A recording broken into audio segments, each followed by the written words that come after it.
הקפה הכי מהירה, 3 דקות 0-0. טל בן ארי, 3:17. כן, לפי קטגוריות, ירון, ואז זה יוצא לך גם יותר מחולק. אז 2-4. אלון חלאווה, 3 דקות אמרנו. נדב קוניאצ'קי, 3:13. אורי כהן. איפה אורי? פעם הבאה תסגור את הפינים. אורי כהן. עופר שוורץ, 3:08. זמן מעולה. מוטי, 3:07. סליחה?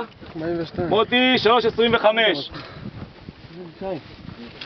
הוורנרים גם כן, הייתה להם תקלה, אז כבר לא היו במדידות זמנים. ויש לנו את ניצן לוי עם 3:03. קטגוריה N.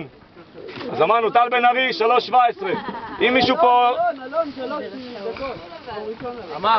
אמרנו, מה אתה רוצה? לא נורא, ניצן, בסדר, זה... רגע, GT לפני העין. כמה GT יש לנו פה? בסוף... אמיר גמליאל, GT 3:01. תומר גמליאל, 3:07. אתה יכול להגיד שנתת לאחיך בראש. ומי יודע פה ב-GT? 19 גם G. 19. בסדר, לא... 19, נתן פליי.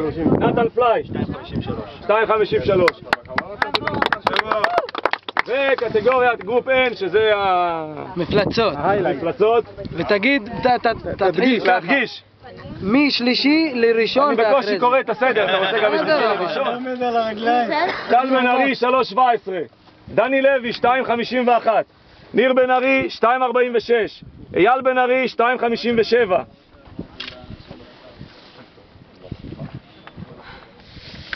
קובי כהן. לא, לפני יש אחריי.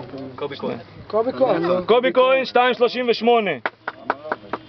ג'וני וסטברג, 2:40. חמד עודה, הזמן המהיר היום, 2:33. ואהוד לוי, 2:42. 2:40 ו... מה קרה ל-2:30? איזה 30? היה טעות. ונתן פליי. היית משפר 20 שניות במקצה? ונתן פליי, 2:53. 7 שניות. בסדר, יכול להיות, לא יודע. 7 שניות, זה לא... אז בקיצור, רק איתך יש לי בעיה. סיכום. ורגע, חבר'ה, יש לנו גם את שחף, היחיד פה שהיה עם רכב 4x4 עם ג'יפ. שחף, 3:07. הסיכום.